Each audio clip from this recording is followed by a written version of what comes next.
Assalamualaikum semuanya. Apa kabar kalian?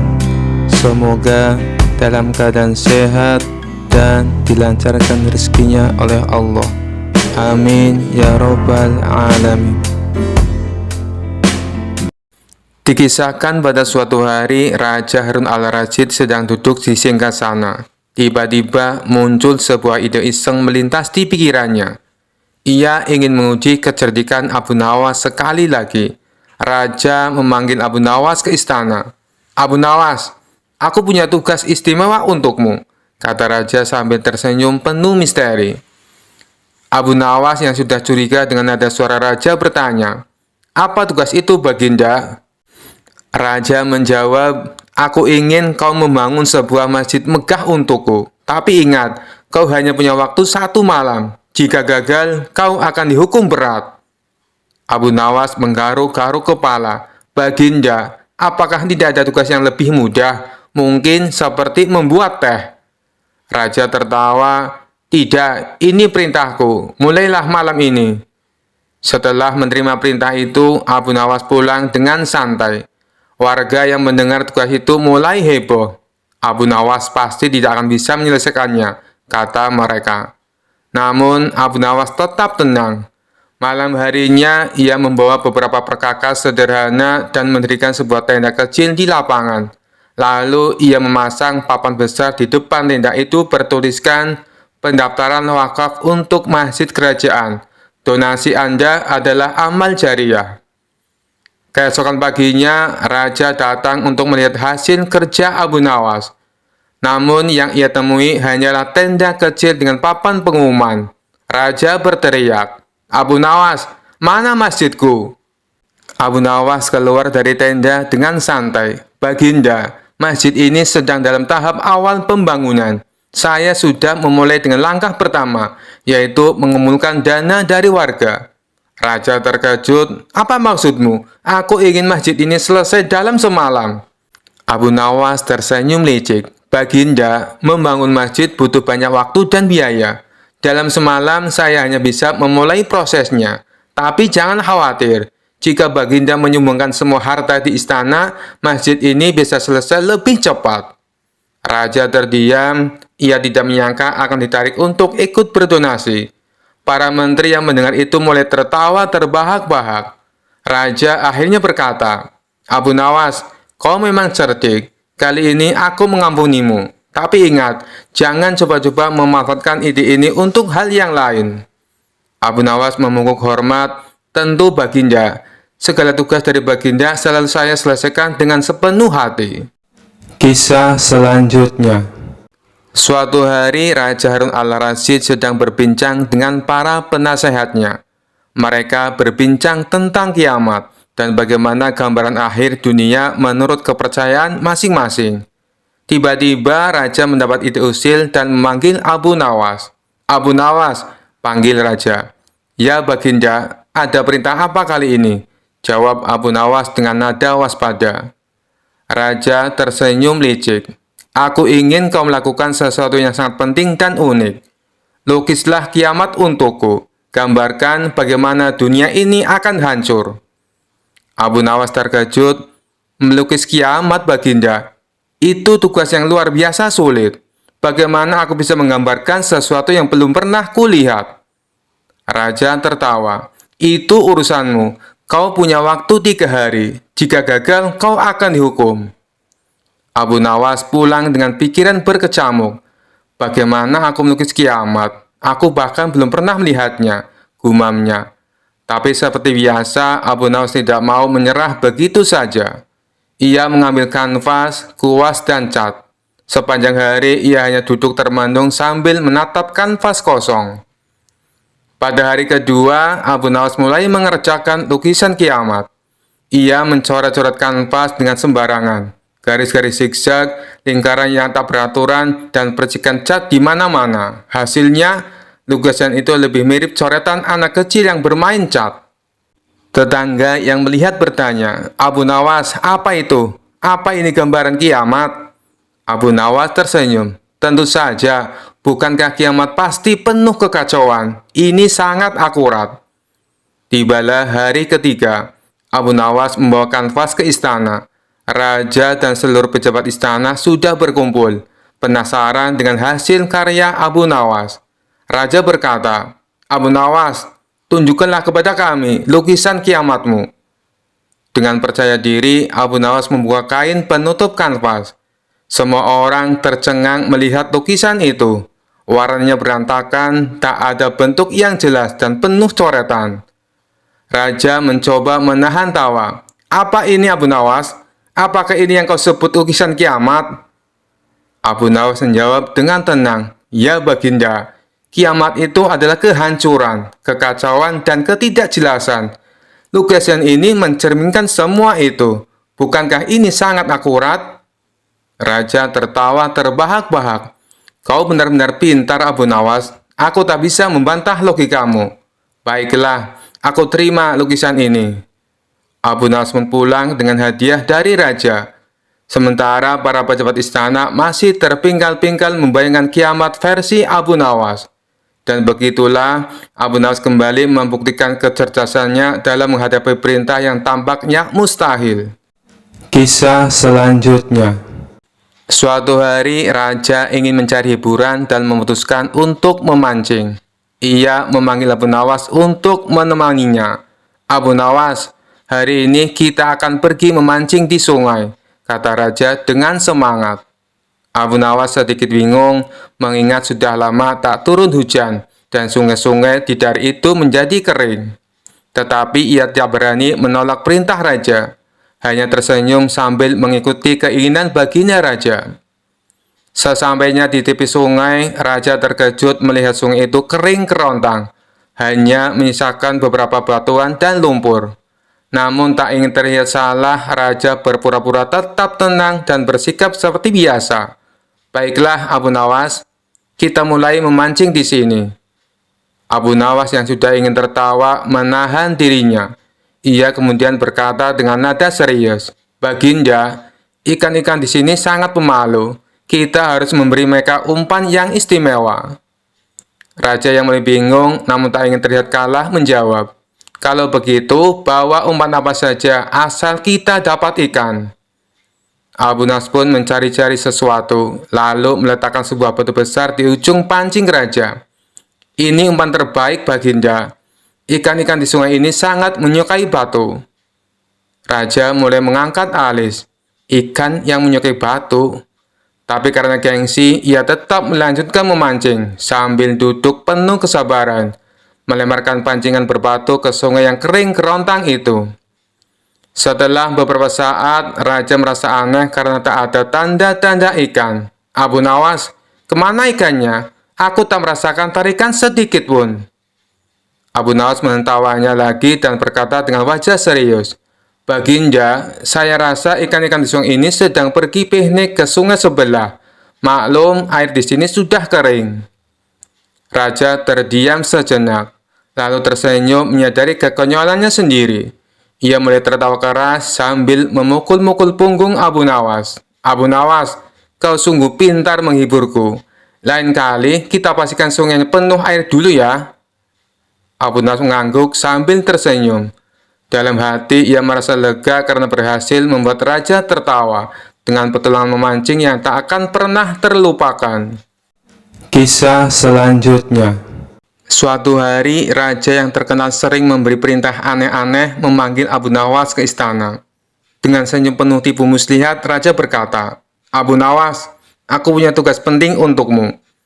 Abu Nawas bertanya dengan hati-hati, "Tugas apa, tuanku?" Raja mengangkat tangan dan berkata dengan nada serius, "Aku ingin kau menangkap petir saat hujan turun. Aku ingin melihat kekuatanmu yang legendaris." Abu Nawas terperangah. Tapi ia segera menyadari bahwa ini adalah salah satu ujian dari raja yang ingin mengerjainya. Sambil berpikir cepat, ia tersenyum licik dan berkata, "Baik, tuanku, hamba siap melaksanakan perintah ini. Tapi ada satu hal yang hamba butuhkan." Raja penasaran, "Apa yang kau butuhkan, Abu Nawas?" Dengan tenang, Abu Nawas menjawab, "Hamba butuh seember besar rantai emas dari istana. Karena petir hanya bisa ditangkap dengan rantai emas. dan hamba butuh pasukan istana yang akan membantu menahan rantai emas tersebut saat petir datang. Raja terkejut mendengar permintaan itu. Mengapa kau butuh rantai emas dan pasukan? Tanyanya. Abu Nawas dengan cerdas menjawab, petir itu sangat kuat, tuanku. Kalau aku menangkapnya sendiri tanpa rantai emas dan bantuan pasukan, pasti aku akan terbakar oleh kekuatan petir. Tapi kalau ada rantai emas dan pasukan, maka petir akan tertarik ke rantai itu dan bisa ditangkap dengan aman. Raja terdiam sejenak, memikirkan permintaan itu. Ia tahu memberikan rantai emas sebesar itu akan membuat istana rugi, apalagi melibatkan pasukan hanya untuk menangkap petir. Tapi ia juga tidak mau kalah dalam permainan ini. Setelah beberapa saat, Raja akhirnya berkata, baiklah Abu Nawas, aku setuju memberikan rantai emas dan pasukan. Tapi ingat, jika kau gagal menangkap petir, kau akan dihukum. Abu Nawas tersenyum lebar, tahu bahwa rencananya berjalan dengan baik. Hamba siap, tuanku, jawabnya dengan percaya diri. Beberapa hari kemudian, hujan deras turun di kota, dan petir menyambar-nyambar di langit. Abu Nawas bersama pasukan istana berbaris di lapangan, membawa rantai emas besar yang dijanjikan raja. Saat petir menyambar dengan keras, Abu Nawas berpura-pura berteriak kepada pasukannya, siap semuanya, pegang erat rantainya, petir itu akan datang. Tiba-tiba kilat menyambar dari kejauhan, dan Abu Nawas melihat kesempatan untuk menjalankan triknya. Ia dengan cepat berteriak, awas, petir itu terlalu kuat, jangan lepaskan rantainya, atau kita semua akan celaka. Para pasukan yang ketakutan segera melepaskan rantai emas dan lari ketakutan. Sementara Abu Nawas berpura-pura mengejar petir yang tidak pernah bisa ditangkap. Saat kembali ke istana, Raja bertanya dengan penuh harap, Abu Nawas, apakah kau berhasil menangkap petir? Dengan wajah pura-pura penuh penyesalan, Abu Nawas menjawab, maaf tuanku, hamba hampir menangkap petir, tetapi pasukan yang memegang rantai ketakutan dan melepaskannya. Akhirnya petir pun kabur. Raja menghela nafas, tapi tahu bahwa Abu Nawas lagi-lagi berhasil lolos dari perintah mustahilnya. Ia tak bisa menghukum Abu Nawas karena semuanya berjalan sesuai rencana, meski tentu saja tak ada petir yang bisa tertangkap. Dengan tertawa kecil, Raja berkata, baiklah Abu Nawas, kali ini aku biarkan kau lolos, tapi ingat, lain kali kau harus benar-benar menangkapnya. Abu Nawas tersenyum penuh kemenangan dan menjawab, tentu tuanku, lain kali hamba pasti lebih siap. Kisah selanjutnya. Dikisahkan suatu malam, Abu Nawas berjalan sendirian di tepi hutan. Setelah pulang dari sebuah pesta di desa sebelah, langit mendung, angin bertiup lembut, dan suara burung hantu sesekali terdengar, menambah suasana seram. Tiba-tiba dari arah pohon besar muncul sosok menyerupai temannya Karim yang sudah lama meninggal dunia. Abu Nawas, panggil sosok itu dengan suara serak. Abu Nawas terhenti, matanya membelalak. Karim, bukankah kau sudah meninggal 5 tahun yang lalu? Betul Abu, aku ini arwah. Aku datang untuk bicara denganmu, jawab Karim sambil melayang mendekat. Bukannya lari ketakutan, Abu Nawas malah menyambut dengan santai. Oh, jadi kau datang dari alam kubur. Bagaimana kabarmu di sana? Nyaman atau butuh sesuatu? Karim menghela nafas panjang. Abu, aku butuh bantuanmu. Di alam kubur, aku selalu dihantui rasa bersalah. Aku lupa membayar hutang kepada penjual roti sebelum aku meninggal. Bisa kau bayarkan untukku? Abu Nawas mengangguk kecil sambil mengelus janggutnya. Tentu, aku akan membayarnya. Tapi, aku ingin memastikan kau benar-benar arwah Karim. Coba buktikan sesuatu. Karim bingung, apa yang harus kubuktikan, Abu? Abu Nawas berpikir sejenak lalu berkata, jika kau benar-benar arwah, kau pasti tahu rahasia alam kubur. Beritahu aku, apakah makanan di sana enak? Karim tampak bingung dan menjawab gugup. Makanan di sana tidak seperti di dunia, hanya rohani yang menikmatinya. Abu Nawas tersenyum tipis. Baiklah, sekarang coba angkat batu besar itu dengan kekuatan arwahmu. Kalau kau bisa, aku percaya. Karim mencoba mengangkat batu, tapi malah terpeleset dan hampir jatuh. Abu Nawas langsung tertawa. Hei Karim, kau ini arwah atau pembohong? Arwah kau lemah sekali. Melihat Abu Nawas mulai curiga, Karim menjadi panik. Abu, sebenarnya aku ini bukan arwah sungguhan. Aku adalah saudara jauh Karim yang menyamar untuk menakutimu. Abu Nawas tertawa terbahak-bahak. Oh, jadi begitu. Kau mencoba menipuku ya? Untung saja aku tidak langsung percaya. Kalau kau mau menipu, pastikan dulu kau tahu semua rahasia alam kubur. Karim yang palsu itu akhirnya minta maaf, dan Abu Nawas mengantarnya kembali ke desa dengan cerita lucu ini. Sejak saat itu, Karim palsu tidak berani lagi bermain-main dengan Abu Nawas, karena ia tahu Abu Nawas selalu punya cara untuk membongkar tipu daya. Kisah selanjutnya dikisahkan seorang hakim untuk wilayah pusat kota telah wafat setelah mengidap sakit kritis. Baginda Raja mengutus hakim baru yang terkenal dengan sosok kejam dan bengis. Ketika hakim sudah sampai di pusat kota, para saudagar, pemuka agama, dan tokoh setempat mulai berdatangan ke istana. Mereka membawa hadiah untuk Tuan Hakim sebagai ucapan selamat. Tuan Hakim menanyakan sosok Abu Nawas yang sering ia dengar. Mana Abu Nawas? Kenapa dia belum menghadap? Tanya sang hakim. Kami tidak tahu, Tuan. Nanti kami akan menemuinya, jawab mereka. Setelah pulang, mereka menemui Abu Nawas di rumahnya. Hai Abu Nawas, kamu dicari Tuan Hakim, kata mereka. Abu Nawas pun ingin menemui Tuan Hakim dengan membawa sebuah hadiah yang sederhana. Namun sial, ketika di tengah perjalanan, buah-buahan yang dia bawa bergelinding di atas nampan. Abu Nawas mencoba menatanya kembali, akan tetapi buah-buahan itu terus menggelinding di atas nampan. Karena kesal, Abu Nawas akhirnya memakan buah yang ia bawa, sehingga hanya tersisa 1 butir. Sesampainya di istana, Tuan Hakim menyambutnya dengan hangat. Lalu Abu Nawas mempersembahkan hadiah buah yang hanya tersisa 1 butir. Melihat itu, Tuan Hakim pun tersenyum. Ia kemudian berkata, meskipun hadiahmu sederhana, namun kau berhak menerima hadiah besar. Tuan Hakim menyuruh salah satu pengawalnya untuk memberikan hadiah 1 kantong emas kepada Abu Nawas. Betapa senangnya Abu Nawas, ia tak menduga akan mendapatkan hadiah begitu banyak. Lalu Abu Nawas pun pulang dan memberitahukan kepada istrinya. Aku pikir Tuan Hakim galak dan pelit.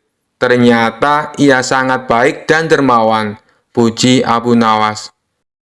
Mengapa engkau bisa seyakin itu? Tanya istrinya. Tadi aku baru dari istananya, dan Tuan Hakim memberiku 1 kantong uang. Padahal aku memberinya hadiah 1 butir buah, kata Abu Nawas. Kenapa tidak kau ulangi saja? Besok datanglah ke istana, dan bawalah buah yang banyak. Pasti hadiah yang kau dapat lebih banyak lagi, kata istrinya senang. Keesokan harinya, Abu Nawas membawa sekeranjang penuh buah nanas. Ketika di perjalanan menuju istana, Abu Nawas bertemu seorang temannya. Mau kemana Abu Nawas? Tanyanya. Mau ke istana Tuan Hakim, jawab Abu Nawas. Menurutku lebih baik diganti buah yang lebih pantas Abu Nawas, seperti buah anggur, kata teman Abu Nawas. Abu Nawas pun setuju dengan usulan tersebut. Lantas ia pergi ke pasar membeli buah anggur terbaik untuk diberikan kepada Tuan Hakim. Ketika sampai di istana, Tuan Hakim menyambutnya dengan hangat. Dan Abu Nawas mempersembahkan buah anggur yang baru saja dibelinya. Namun hadiah tersebut tidak bisa memikat Tuan Hakim. Tuan Hakim justru beranggapan Abu Nawas menghinanya, dan ia menjadi marah. Kamu tahu kan, kalau aku paling benci buah anggur? Tanya Tuan Hakim emosi. Tuan Hakim menyuruh pengawal melempari Abu Nawas dengan buah anggur. Setiap kali buah anggur mengenai dirinya, Abu Nawas selalu berkata, Alhamdulillah. Melihat hal itu, Tuan Hakim menjadi heran. Kenapa kamu mengucap Alhamdulillah? Padahal aku sedang menghukum kamu, ucap Tuan Hakim. Dengan polosnya Abu Nawas menjawab, sebab pada awalnya aku akan membawa sekeranjang buah nanas. Untungnya ada temanku yang menyarankan supaya membawa buah anggur saja. Coba, kalau yang dilempar buah nanas, tentu akan membuat kepalaku memar dan hidungku patah. Bagaimana aku tidak bersyukur kepada Allah atas keselamatanku? Lanjut Abu Nawas. Spontan Tuan Hakim tertawa terpingkal-pingkal mendengar alasan Abu Nawas. Dan ia pun mempersilahkan Abu Nawas untuk pulang. Kisah selanjutnya. Di sebuah acara di Istana Raja Harun al-Rasyid hadir seorang tamu istimewa, yaitu Habib Ba'alawi, seorang ulama dari Yaman yang terkenal membanggakan nasabnya, yang katanya tersambung langsung ke Nabi Muhammad SAW. Habib ini tidak hanya berbicara tentang ilmu agama, tetapi juga sering menyisipkan cerita tentang garis keturunannya. Aku adalah keturunan Rasulullah, maka sudah sepantasnya aku dihormati lebih dari siapapun di sini, katanya dengan suara lantang, membuat beberapa tamu istana merasa risih. Raja Harun yang tahu Abu Nawas pasti bisa menghibur suasana memanggilnya. Abu Nawas, kemarilah. Aku ingin kau berbincang dengan Habib Ba'alawi. Tapi hati-hati, dia sangat membanggakan garis keturunannya.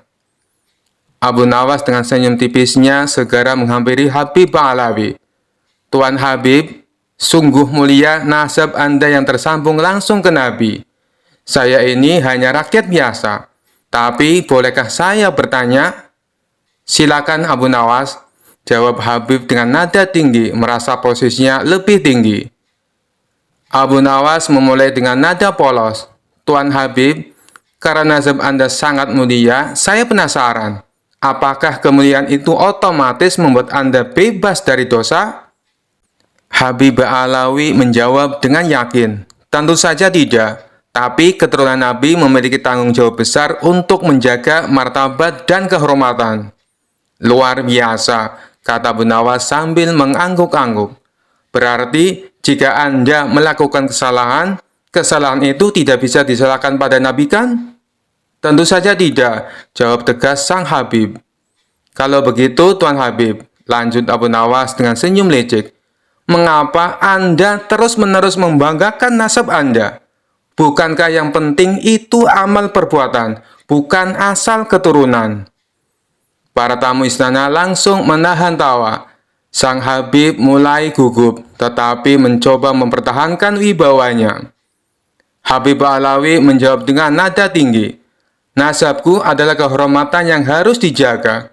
Kau Abu Nawas tidak tahu betapa sulitnya menjadi keturunan Nabi. Abu Nawas tersenyum santai. Tuan Habib, saya bukan keturunan Nabi, tapi saya tahu satu hal. Di akhirat nanti, Tuhan tidak akan bertanya siapa nenek moyang kita, tetapi apa yang sudah kita lakukan di dunia ini. Sang Habib mulai terpojok, tetapi tetap mencoba membalas. Tapi Abu Nawas, kau harus tahu, aku ini ibarat akar yang mulia, sedangkan kau mungkin hanya ranting liar yang tumbuh di mana-mana. Abu Nawas tertawa kecil. Tuan Habib, akar memang penting. Tapi jika pohonnya tidak berbuah, apa gunanya?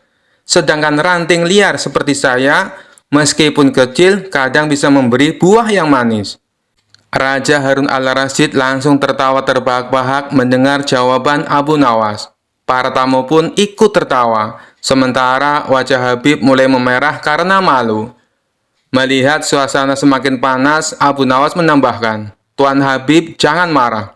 Anda seperti permata. Saya seperti batu biasa. Tapi ingat, bahkan permata tetap harus diasah agar berharga. Sedangkan batu biasa seperti saya, kadang bisa menjadi pondasi rumah yang kuat. Sang Habib hanya terdiam, menyadari bahwa Abu Nawas tidak hanya cerdas, tetapi juga berbicara dengan penuh makna. Dengan malu-malu, ia berkata, Abu Nawas, kau benar. Aku harus lebih banyak belajar rendah hati.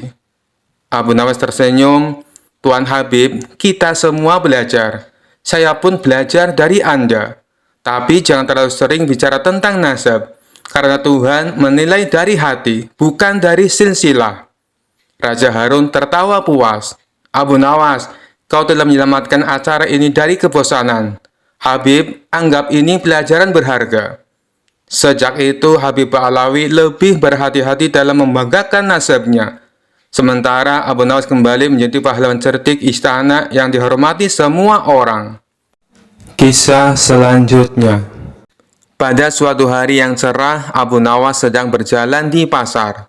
Ia baru saja menerima hadiah sebotol minuman dari seorang pedagang yang sangat menghormatinya karena kecerdasannya.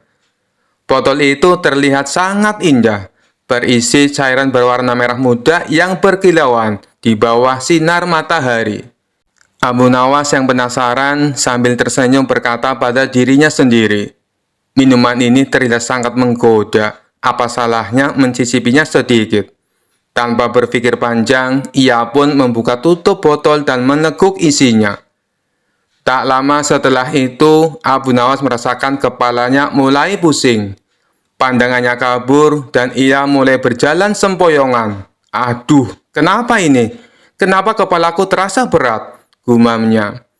Sambil berjalan goyah, Abu Nawas tiba-tiba bertemu dengan raja yang sedang berkeliling kota. Melihat Abu Nawas yang sempoyongan, raja pun mendekatinya dengan rasa heran. "Abu Nawas, apa yang terjadi padamu? Mengapa kau terlihat seperti orang mabuk?" tanya raja sedikit khawatir. Dengan suara yang sedikit melantur, Abu Nawas menjawab, "Tuanku, hamba baru saja meminum sesuatu dari botol ini, dan tiba-tiba hamba merasa seperti terbang ke awan." Raja terkejut dan penasaran. "Botol apa yang kau minum itu, Abu Nawas? Apakah itu minuman keras?" Abu Nawas sambil berusaha tetap berdiri tegak menggelengkan kepalanya dengan dramatis. "Oh tidak, tuanku, ini bukan minuman keras. Ini lebih dari itu. Ini adalah minuman keajaiban." Raja yang semakin penasaran bertanya, "Keajaiban? Bagaimana mungkin sebotol minuman bisa membuatmu sempoyongan seperti ini?" Abu Nawas dengan gaya yang sangat dramatis menjawab, "Minuman ini membuat hamba melihat dunia dengan cara yang berbeda. Tadi hamba melihat kucing terbang, dan sekarang hamba merasa bumi berputar lebih cepat dari biasanya." Raja tertawa terbahak-bahak melihat tingkah Abu Nawas yang terlihat seperti sedang mabuk berat. Namun di balik tawanya, ia mulai curiga dan ingin tahu lebih lanjut tentang apa yang sebenarnya terjadi pada Abu Nawas. "Abu Nawas, biarkan aku mencicipi sedikit minuman itu. Aku ingin tahu apa yang membuatmu seperti ini." Abu Nawas yang sedang limbung dengan cepat menyembunyikan botolnya di balik jubahnya dan berkata, "Oh tuanku, hamba tak bisa membiarkan tuanku minum ini. Minuman ini hanya untuk orang-orang yang kuat seperti hamba. Jika tuanku meminumnya, mungkin istana akan terlihat seperti menari di depan mata tuanku."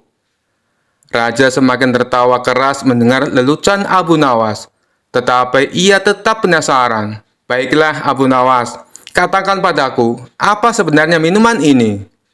Abu Nawas yang sekarang sudah sedikit lebih stabil menjawab dengan senyum cerdik, "Tuanku, ini bukan minuman keras ataupun minuman keajaiban. Ini hanya jus buah delima yang hamba dapat dari pedagang di pasar tadi. Hamba hanya bercanda, mencoba melihat bagaimana reaksi tuanku jika melihat hamba seperti ini." Raja terkejut sejenak, lalu tertawa terbahak-bahak. "Jadi, kau berpura-pura mabuk hanya untuk mengerjaiku?" Abu Nawas mengangguk dengan gaya yang lucu. "Benar sekali, tuanku. Hamba hanya ingin melihat apakah tuanku akan percaya kalau hamba mabuk gara-gara jus delima. Ternyata, minuman sederhana ini bisa membuat siapapun tertawa, termasuk tuanku." Raja pun terus tertawa, sementara orang-orang di sekitarnya ikut terhibur melihat tingkah lucu Abu Nawas.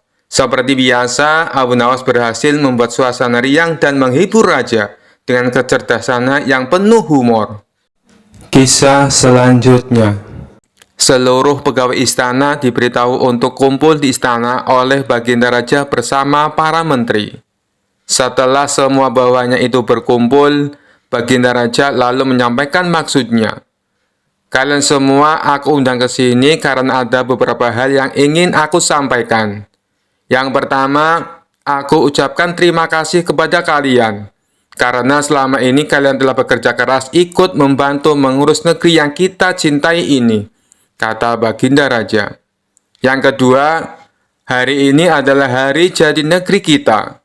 Jadi sebagai rasa terima kasihku, kalian semua akan mendapatkan hadiah. Lanjutnya. Mendengar hal itu, para menteri bersorak kegirangan. Terima kasih Paduka Yang Mulia, kata salah seorang menteri. Di tengah suasana penuh kegembiraan, tiba-tiba salah satu menteri bertanya, Paduka Yang Mulia, bukankah Abu Nawas juga sering membantu menangani masalah yang ada di dalam negeri kita? Dia juga sering menghibur Paduka Yang Mulia. Tapi kenapa dia tidak diundang? Seketika Baginda Raja tersadar bahwa dirinya hampir saja melupakan seseorang yang sangat dikagumi akan kecerdikannya. Terima kasih wahai menteriku, kau telah mengingatkanku, balas Baginda Raja. Kemudian ia memerintahkan beberapa pengawal segera memanggil Abu Nawas. Tidak berapa lama kemudian, datanglah Abu Nawas ke istana menghadap Baginda Raja. Sesaat Abu Nawas sempat terkejut, karena ia melihat tidak seperti biasanya. Seluruh menteri istana berkumpul tanpa ada satupun yang absen. Ampun Paduka Yang Mulia, ada gerangan apa Paduka memanggil hamba? Sepertinya ada masalah yang serius, tanya Abu Nawas. Tidak ada masalah apa-apa Abu Nawas. Justru ini adalah hari yang penuh kebahagiaan, balas Baginda Raja. Alhamdulillah kalau begitu. Tapi ada tujuan apa hamba dan semua menteri istana diperintah menghadap Paduka? Tanya Abu Nawas lagi. Baginda Raja lalu memberitahu akan memberikan hadiah kepada semua menteri, termasuk Abu Nawas. Hadiah yang akan dibagikan tersebut sebagai wujud terima kasih kepada orang-orang yang telah berjasa, ikut andil mengurus negeri dan rakyat. Kemudian Baginda Raja mengajak Abu Nawas dan semua menteri memasuki ruangan besar yang penuh perhiasan emas. Saat ini kuhadirkan kepada kalian sebuah kebebasan, sampai waktu yang telah aku tentukan. Silakan peganglah apa yang besar yang ada di dalam ruangan ini, dan apa yang berhasil kalian pegang akan menjadi milik kalian, teriak Baginda Raja. Spontan para menteri berhamburan mencari sesuatu yang disenangi. Masing-masing berebut menyentuh perhiasan paling besar agar bisa menjadi miliknya. Sedangkan Abu Nawas sendiri hanya terdiam. Ia sama sekali tidak ikut memperebutkan hadiah. Abu Nawas tetap berdiri di samping Baginda Raja. Melihat hal itu, Baginda Raja menjadi heran. Hai Abu Nawas, kenapa diam saja? Kau tidak butuh hadiah emas?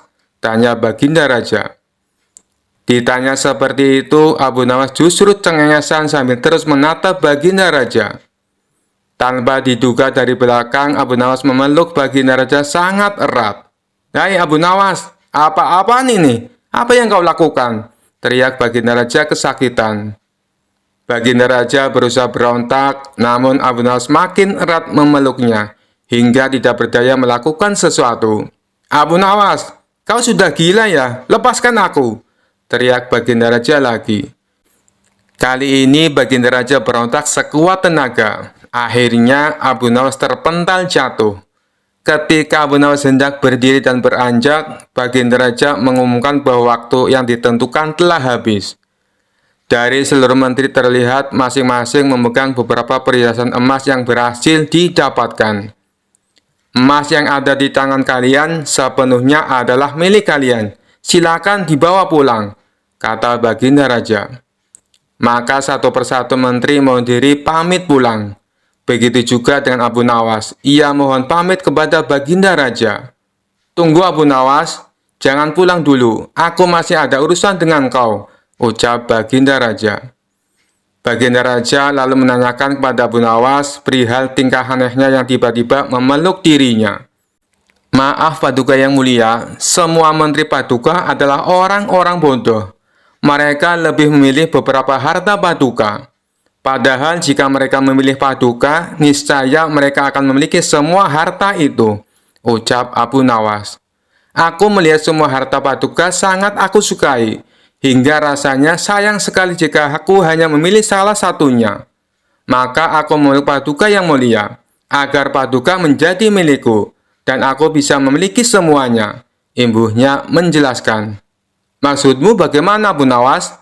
Tanya Baginda Raja kebingungan. Begini Paduka yang mulia, kebanyakan manusia bodoh di dunia ini lebih memilih harta dunia ketimbang pemilik sejatinya, yaitu Allah Subhanahu wa Ta'ala. Banyak manusia berlomba-lomba hanya untuk mendapatkan sebagian kecilnya saja. Padahal, kalau dia mau memilih dan memiliki Allah, niscaya bukan hanya semua yang ada di muka bumi ini yang akan menjadi miliknya, melainkan Allah pun akan menjadi miliknya. Jika Allah telah menjadi miliknya, semua akan ia dapatkan. Itulah alasannya kenapa hamba memeluk Paduka. Dengan begitu, hamba telah memiliki Paduka. Jadi semua yang Paduka miliki kini menjadi milikku juga, termasuk istana dan harta seisinya, papar Abu Nawas sambil cengengesan. Kamu memang cerdik, Abu Nawas, puji Baginda Raja. Maka sebagai hadiahnya, Baginda Raja mempersilakan Abu Nawas untuk memilih sendiri. Ia mempersilakan Abu Nawas mengambil hadiah sebanyak yang dia inginkan. Akhirnya, tanpa bersusah payah, Abu Nawas bisa mendapatkan hadiah emas yang lebih banyak daripada menteri-menteri istana. Kisah selanjutnya.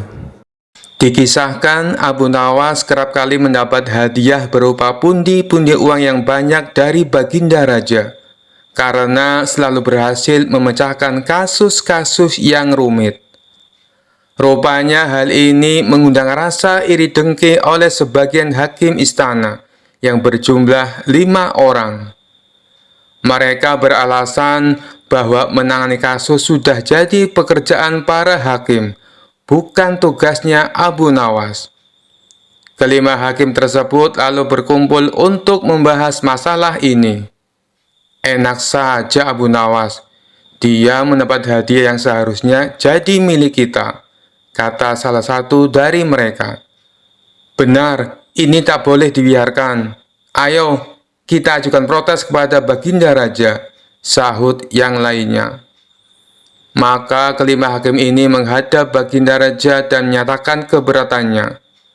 Mendengar keluhan mereka, Baginda Raja menanggapinya dengan bijak.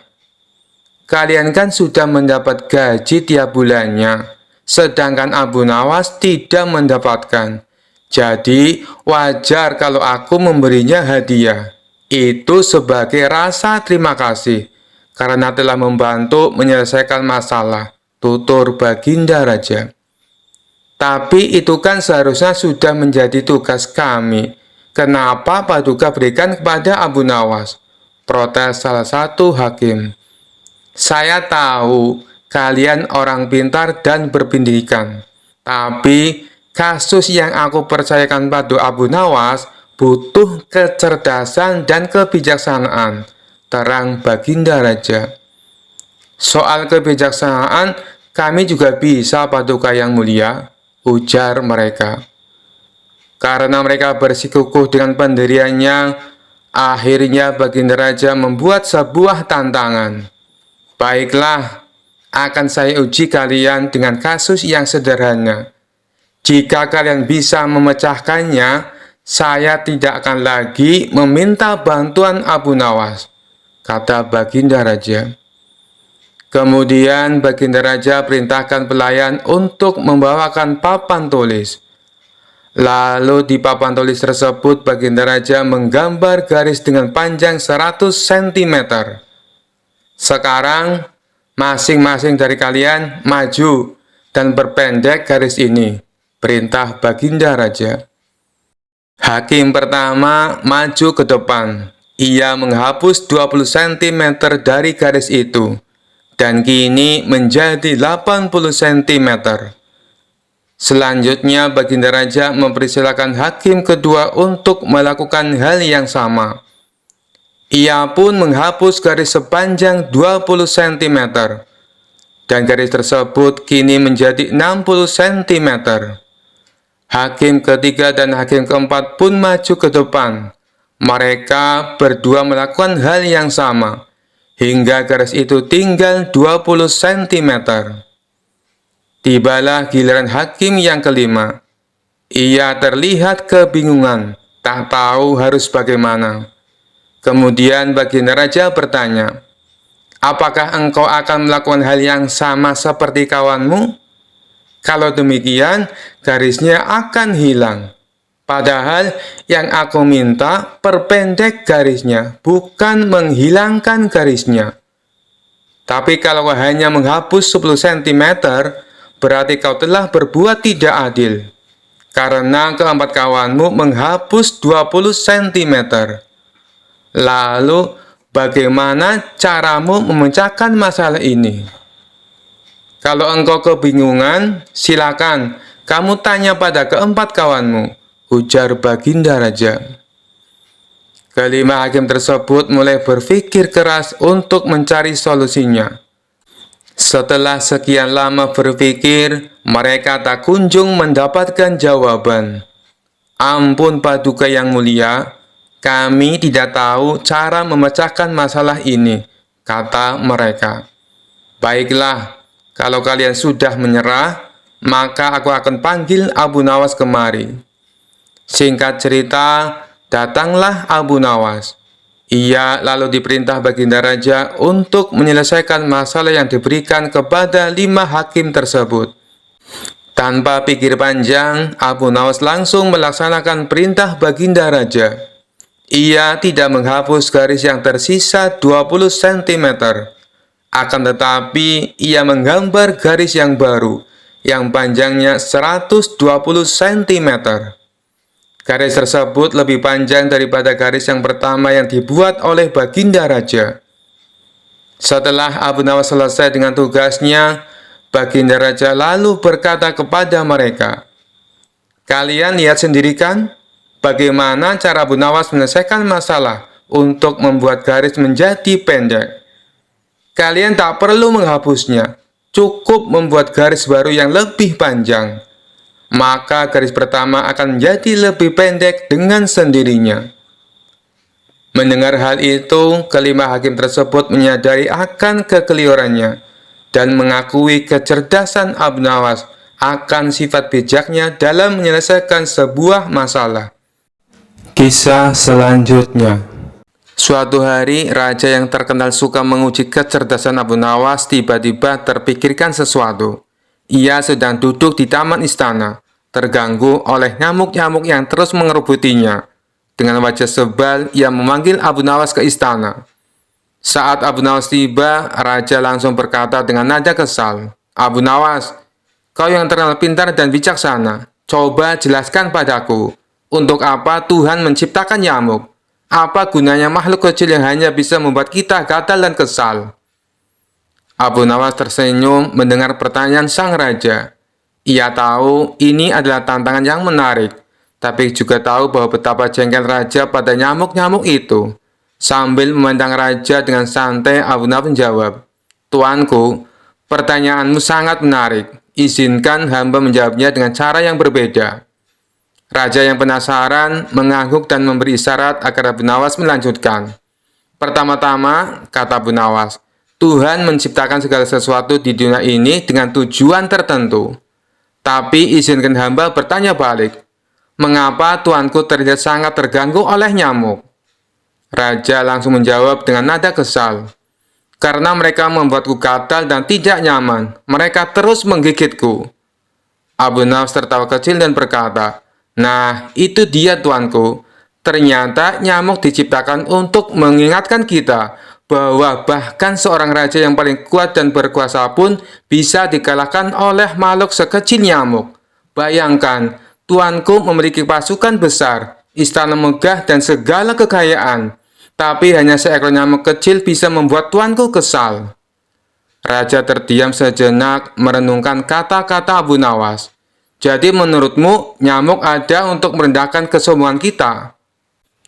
Abu Nawas mengangguk dengan serius. "Benar tuanku, kadang-kadang hal-hal yang kecil seperti nyamuk diciptakan untuk membuat kita sadar bahwa kita tak sekuat yang kita kira. Dan lagi, nyamuk juga memberi kita pelajaran kesabaran. Tanpa nyamuk, mungkin kita akan terlalu nyaman dan lupa bahwa kita masih manusia biasa. Raja masih belum puas. Tapi Abu Nawas, apakah ada gunanya yang lain selain membuat kita sadar dan sabar? Nyamuk hanya menyebalkan. Abu Nawas tersenyum lebar dan berkata, "Baiklah tuanku, kalau tuanku ingin melihat kegunaan lain nyamuk, cobalah berpikir begini. Tanpa nyamuk, apa yang akan kita bicarakan saat kita bosan? Nyamuk adalah alasan sempurna untuk kita mengeluh dan mencari hiburan saat tak ada lain yang untuk dibahas." Raja tak bisa menahan tawa mendengar jawaban kocak Abu Nawas. "Jadi menurutmu, nyamuk diciptakan agar kita tidak kehabisan bahan obrolan?" Abu Nawas mengangguk sambil tersenyum lebar. "Benar sekali tuanku, karena nyamuk selalu ada di mana-mana. Mereka membuat hidup kita lebih berwarna dengan sedikit gangguan dan candaan. Lagi pula, tanpa nyamuk, siapa yang akan kita salahkan kalau kita sedang malas atau kesal?" Raja tertawa terbahak-bahak mendengar jawaban Abu Nawas yang cerdik dan menghibur itu. "Abu Nawas, kau selalu punya cara untuk membalikan pertanyaan-pertanyaan sulit menjadi sesuatu yang lucu dan masuk akal. Sekarang aku mengerti. Mungkin nyamuk memang berguna untuk membuat kita tetap rendah hati dan tidak kehabisan bahan pembicaraan." Abu Nawas tersenyum puas. Sekali lagi ia berhasil membuat raja terhibur dan berpikir dengan jawaban yang cerdas dan kocak. Nyamuk yang tadinya dianggap menyebalkan kini menjadi alasan untuk tertawa bersama. Kisah selanjutnya.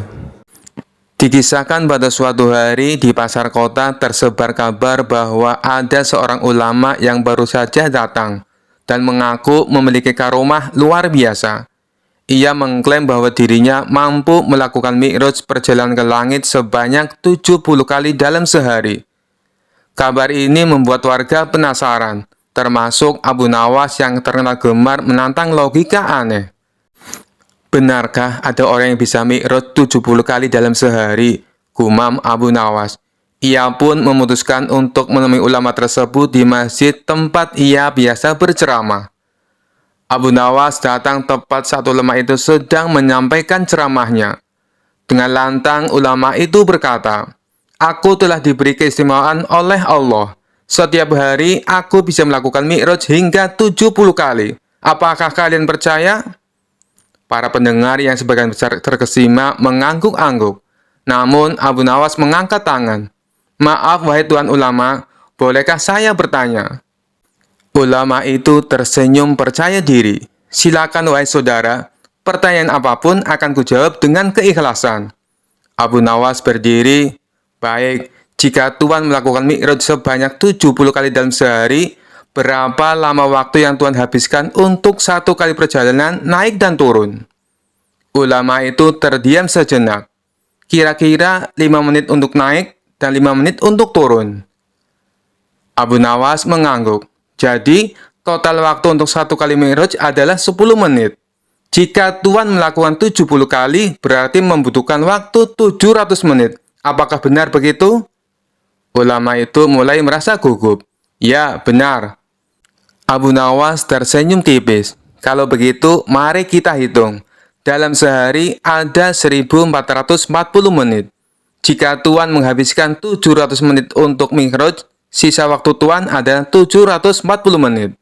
Bagaimana Tuhan sempat makan, tidur, sholat, dan melakukan kegiatan lainnya dalam waktu sesingkat itu?"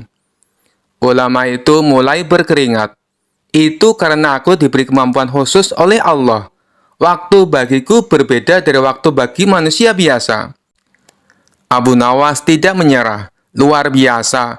Tapi jika Tuhan benar-benar memiliki kemampuan itu, bisakah Tuhan melakukan satu kali mi'raj di depan kami sekarang sebagai bukti?"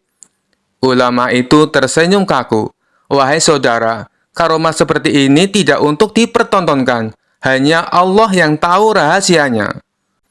Abu Nawas tertawa kecil. "Kalau begitu, izinkan saya mengucapkan terima kasih. Karena sejak tadi Tuhan sudah menghibur kami semua dengan kisah mi'raj yang luar biasa." Para hadirin yang awalnya terpukau mulai menyadari keanehan klaim ulama tersebut. Mereka tersenyum dan tertawa kecil. Ulama tersebut yang merasa malu segera mengakhiri ceramahnya dan pergi dengan tergesa-gesa. Sejak saat itu, orang-orang lebih berhati-hati percaya pada klaim ajaib, terutama jika Abu Nawas ada di sekitar mereka. Kisah selanjutnya. Pada suatu malam, Abu Nawas sedang berjalan melewati sebuah komplek perumahan yang tenang. Di sudut komplek ada sebuah pos ronda yang ramai dengan tawa dan obrolan 3 orang penghuni. Mereka tampak santai sambil menikmati kopi dan bercanda ria. Abu Nawas yang selalu punya ide jahil tiba-tiba mendapat ide iseng untuk mengerjai mereka. Abu Nawas mendekati pos dengan wajah serius. "Assalamualaikum wahai sahabat-sahabat, apa kabar kalian malam ini?" Ketiga orang itu, sebut saja mereka bernama Iib, Toro, dan Nasihi, membalas salam Abu Nawas. "Waalaikumsalam, ada apa Abu Nawas?" Abu Nawas duduk berpura-pura lelah, lalu berkata dengan nada misterius, "Aku sedang mengejar penjahat yang sangat licik. Dia melarikan diri ke arah sini. Kalian mungkin tidak menyadari, tapi penjahat ini sangat cerdik.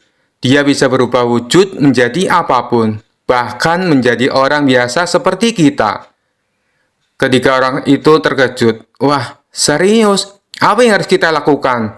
tanya Toro dengan penasaran. Abu Nawas tersenyum tipis sambil melirik ke arah mereka satu persatu. "Aku punya cara untuk mendeteksi siapa yang sebenarnya penjahat di antara kita. Caranya sederhana. Aku akan memberikan teka-teki, dan siapapun yang gagal menjawabnya dengan benar, dialah penjahatnya." Toro, Iib, dan Nasihi mulai saling berpandangan. Mereka sedikit tegang, tapi juga penasaran dengan teka-teki Abu Nawas. "Baiklah Abu Nawas, berikan teka-tekinya." Abu Nawas mengangguk, lalu dengan nada serius berkata, "Teka-tekinya begini. Apa yang kecil, bulat, tapi bisa menjadi sangat besar saat diperlukan?" Ketiganya berpikir keras. Toro menjawab duluan, "Telur. Bukankah telur kecil dan bisa menjadi besar saat dimasak?" Abu Nawas menggeleng, "Bukan telur. Penjahat tidak akan memberikan jawaban yang benar." Lalu Iib menjawab, "Mungkin bola karet. Bola kecil tapi bisa memancul tinggi kalau dilempar." Abu Nawas tersenyum sambil menggeleng lagi. "Salah lagi. Sepertinya penjahat itu semakin dekat." Nasihi yang merasa lebih pintar dari 2 temannya berpikir sejenak lalu berkata dengan percaya diri, "Mungkin balon. Balon kecil dan bisa ditiup jadi besar kan?" Abu Nawas tertawa terbahak-bahak. "Kalian semua salah.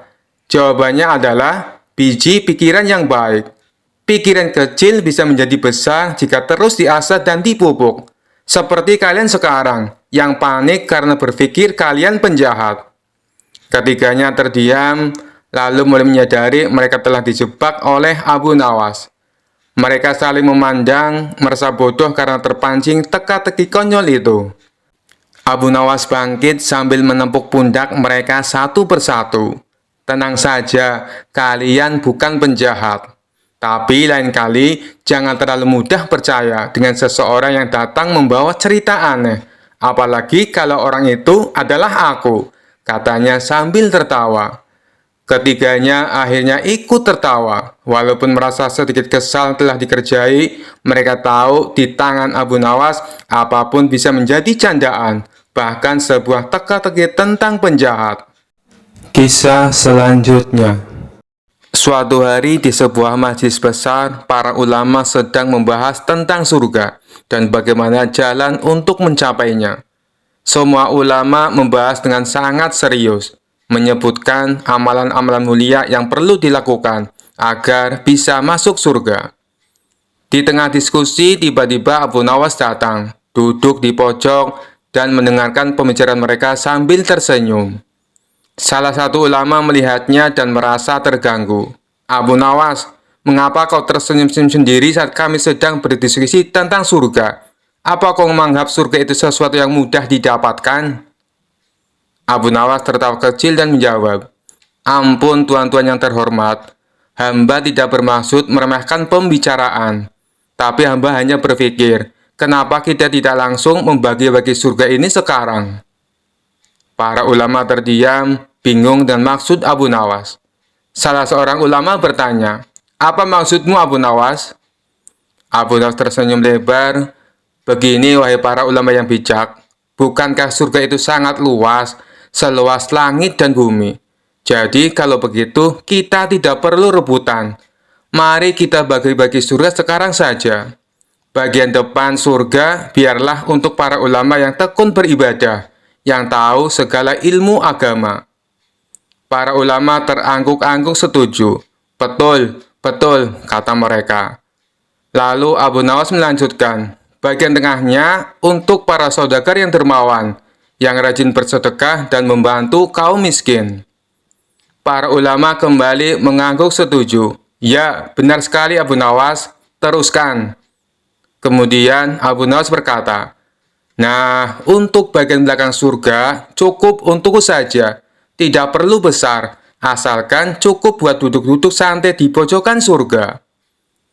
Para ulama kaget dan terdiam, kemudian protes, "Abu Nawas, kenapa kau seenaknya mengambil bagian belakang surga?" Abu Nawas menjawab sambil tersenyum cerdik, "Bagian depan sudah penuh dengan para ulama yang rajin beribadah.